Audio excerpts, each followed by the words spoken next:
Hello and welcome to the Bike Show once again. And this week we have an episode that brings you the latest news about some major new models from the likes of Triumph and Husqvarna, and we'll touch on the surprising podium results from the Dakar Rally. On top of that, we'll have a riding tip that talks about the occasionally contentious issue of the rear brake, and then we're going to get up close and personal with motorcycling's relationship with the Can Survive initiative. We'll begin with a new model from Triumph that, although very much expected, is nonetheless welcome for that.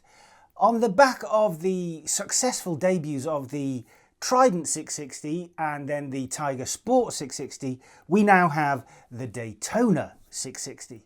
We say it's expected because it seems like such a natural fit for Triumph to make this model, given the increasing importance of this new class of middleweight sport bikes. When I was a youth, yes, quite a long time ago, this class was filled with inline four-cylinder 600cc models from the big four Japanese manufacturers, and eventually went on to include a slightly larger capacity twin from Ducati. I raced a Kawasaki and then Suzuki in this class in South Africa, and Yamaha in the UK. But even before that, in the late 1980s and early 1990s, I had a CBR 600 Honda as a road bike in the UK because it offered decent 230 k's an hour performance at a relatively affordable price. Over the years, the bikes in this segment of the market became ever more complex and capable, but significantly more expensive along the way, and eventually they lost the appeal they once had and the class gradually died out. I was a huge fan of the 600s and the production racing class they spawned, so it's perhaps no surprise to understand why I'm genuinely excited about the birth of its replacement, now forming new national championships around the globe. Yamaha got things rolling by, and I realise this is a gross oversimplification, by putting a fairing on its 700cc MT-07 and creating a new R7. Aprilia brought us the very lovely RS 660, and of course there's the long-standing Suzuki SV650, Kawasaki Ninja 650 and Honda CBR 650R twins that are also eligible for these new middleweight racing classes. Recently, Suzuki joined the party with its new GSX-8R, and it surely won't be long before Honda does something similar with its CB750. And although obviously not a twin, Triumph's new Daytona 660 looks like a natural fit for this rapidly expanding racing class. In fact, if you stick a fairing on a KTM 790 Duke, then you have another possible entry. And then there's several similar potential contenders from the Chinese manufacturers.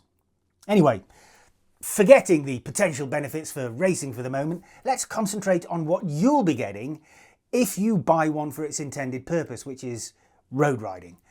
First things first, and this will come as no surprise to fans of the Triumph brand, it looks great, with a face that reminds you of the family connection to previous Daytonas.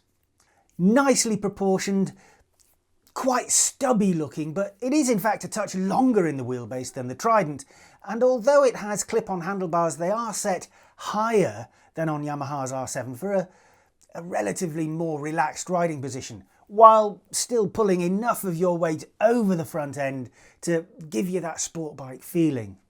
Although it is using essentially the same ingredients as the Trident, there are obviously some changes to adapt it to this new sporting role, with the greatest being concentrated on the engine that now produces 94 horsepower instead of the Trident's 80 horsepower.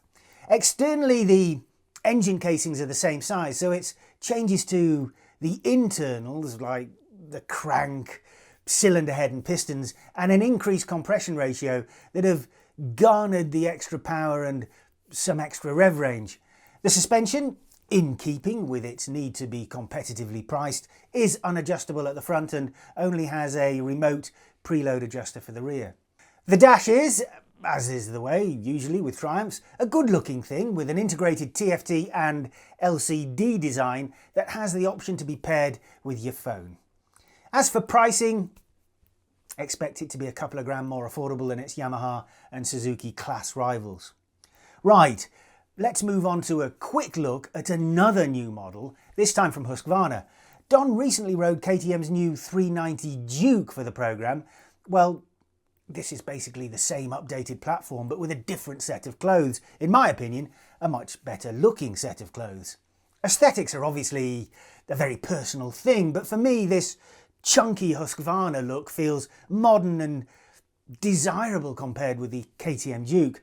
If you're hoping to see the same sort of update treatment to the 701 Vit Peeler, you may be upset to find out that all rumours and hints from the factory suggest the stylish big single-cylinder road bike could well be axed in favour of a parallel twin version, but whether that'll be a 790, 890 or even a 990, nobody has yet let on. As far as performance for these new smaller Huskies goes, it's basically exactly the same as the KTM, but with different colours. And finally, and very quickly, because I'm running out of time, and hopefully in the coming weeks we'll be able to talk with the man himself, Ross Branch, the Kalahari Ferrari, scored himself and his hero team a hugely impressive second overall at the Dakar Rally. A brilliant result for him and hero, and of course congratulations are due for Honda and Ricky Brabeck, who took the overall win with another Honda in the hands of Beveren coming in third. As an interesting aside, this year saw no KTM on the podium for the first time in about, and I've lost my notes, let's just say in about 100 years. Right, that's it for now. Back after this short break.